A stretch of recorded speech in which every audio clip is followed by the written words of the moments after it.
Hello and welcome to this video on how to use Autorest with Refinitiv Data Platform. In this video, I will start with brief overviews of the Refinitiv Data Platform and Autorest. Next, I will introduce the Swagger files downloaded from the Refinitiv Data Platform. Then, I will explain steps to prepare a machine to run Autorest. Next, I will demonstrate 3 steps to use Autorest to generate client classes from Swagger files. Finally, I will run a Python example that uses those generated classes. Let's start with the Refinitiv Data Platform. Refinitiv Data Platform is a cloud-enabled, open platform that brings together all content, including real-time, fundamental, transactions, trading, analytics, and risk content. It includes simple, standard web-based API for accessing this financial data. Therefore, any programming languages which support web-based API can connect and consume data from the Refinitiv Data Platform. It also provides online documents which list all available APIs and demonstrates how to use those APIs. Moreover, developers can also download a Swagger file for each API. With this file, we can use tools such as Autorest to generate client libraries for accessing web services.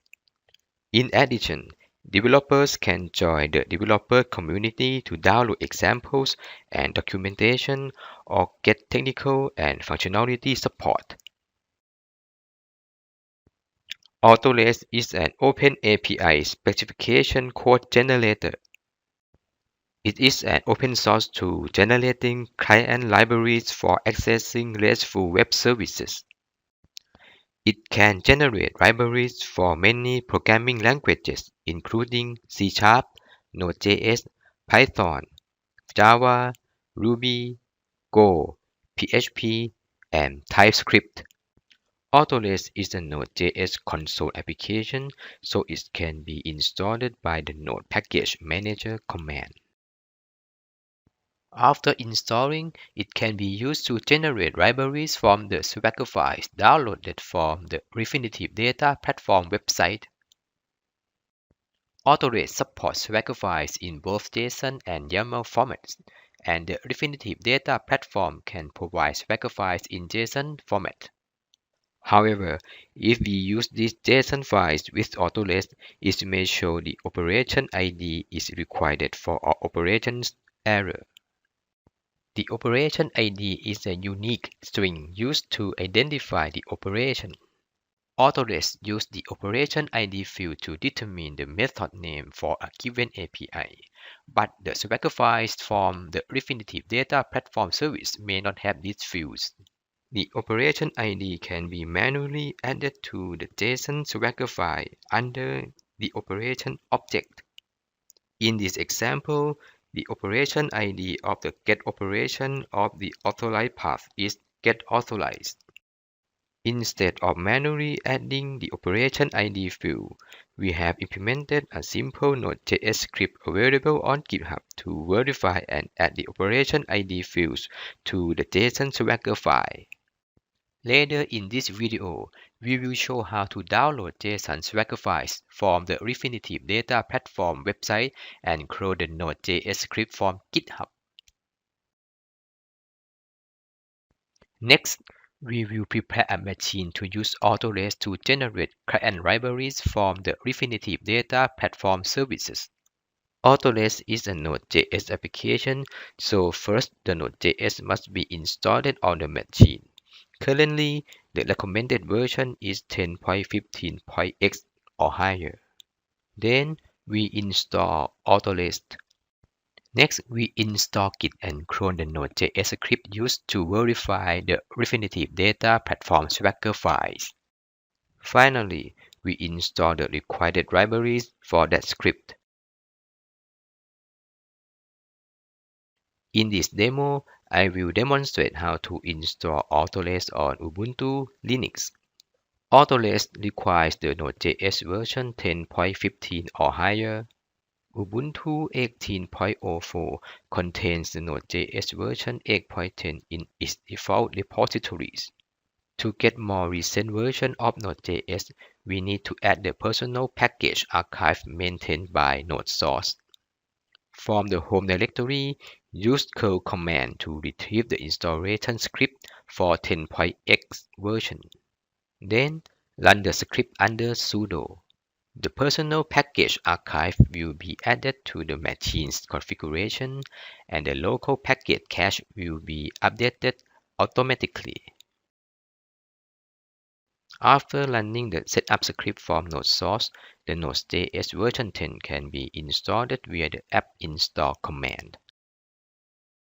Next, check the version of Node.js by using the v option. The result indicates the version of Node.js is 10.16.3. Then, use the npm install command with the g option to install Autorest as a global package.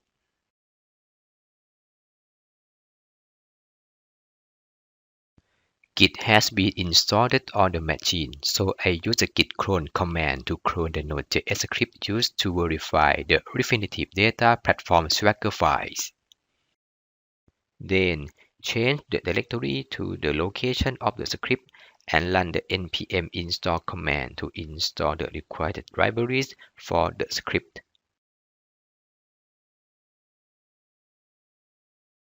This script accepts two parameters.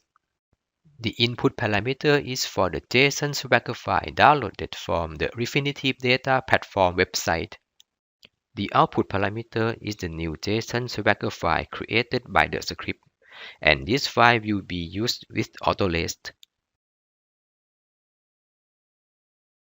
After installing Autorest, there are three steps to generate Refinitiv Data Platform classes or libraries. First, visit the Refinitiv Data Platform website at https://api.refinitiv.com and download Swagger files for the interested services. Next, run the Node.js script to modify the Swagger files by adding the operation ID fields.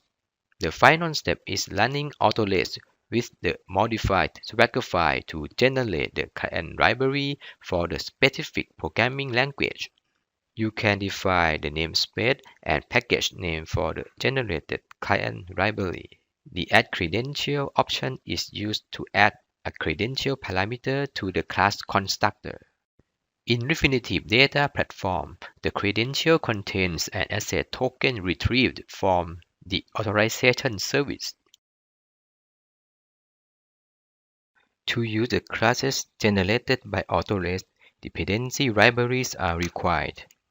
For C#, Microsoft REST Client Runtime and Newtonsoft JSON libraries available in the NuGet gallery are required.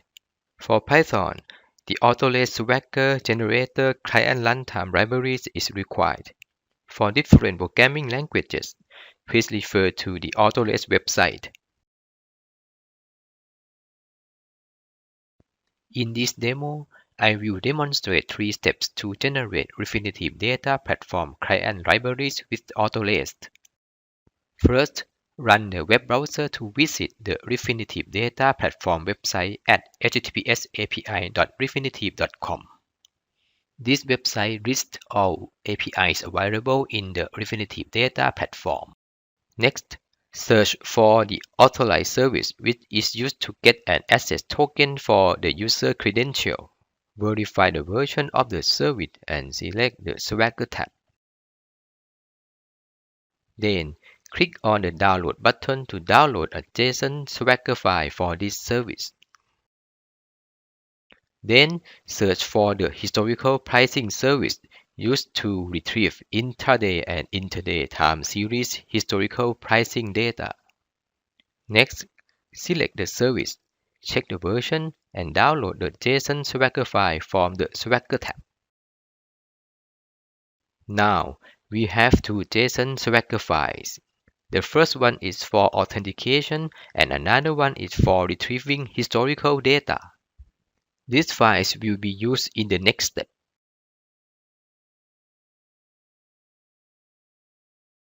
Copy those files to the directory of the Node.js script cloned from GitHub.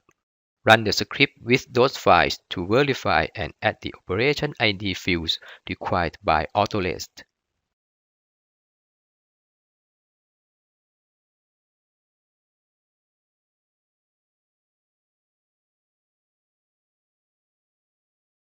Next, run the Autorest command to generate a Python library for the Refinitiv Data Platform authentication service.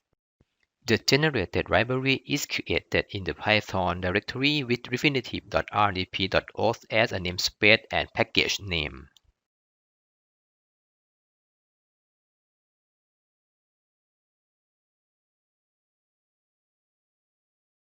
Then, run the Autorest command to generate a Python library for the Refinitiv Data Platform historical pricing service. The generated library is created in the Python directory with refinitiv.rdp.historical as a namespace and package name. The Add Credentials option is used to add the credential parameter to the generated class constructor. This credential is used for authentication. Change the directory to the Python directory to verify the generated libraries.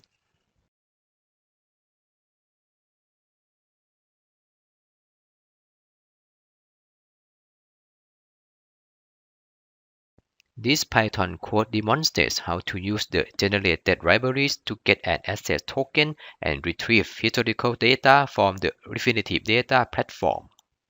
First, it imports the authentication, historical pricing, and MSRES packages. Then, it constructs the authentication class and calls the post token method with username, password, and client ID to retrieve an access token. If the authentication fails, it prints an error description and then exits. Otherwise, it uses an access token to create a basic token authentication object. Then, this token is used to create a time series historical pricing web service. Internally, time series historical pricing web service will use this token for authentication. Next, it requests intraday summary data for IBM.N. Finally, it iterates to the response to display headers and data.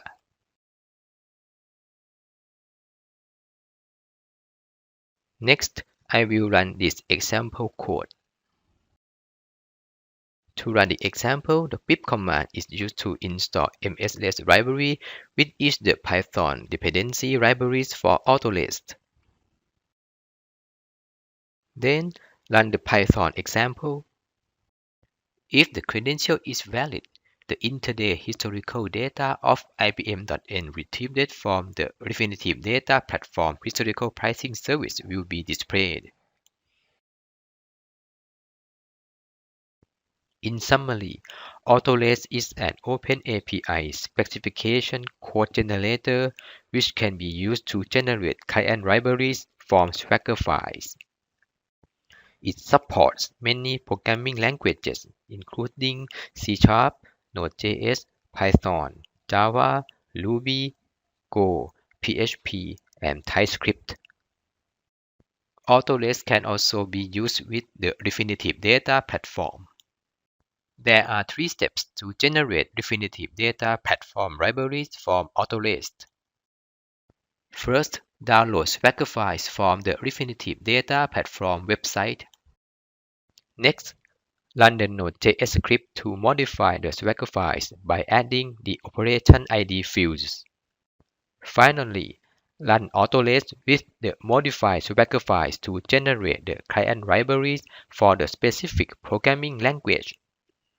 With libraries generated by Autorest, developers can save a lot of time and focus on the business logic instead of HTTP protocol while developing applications. For further information, please refer to these resources.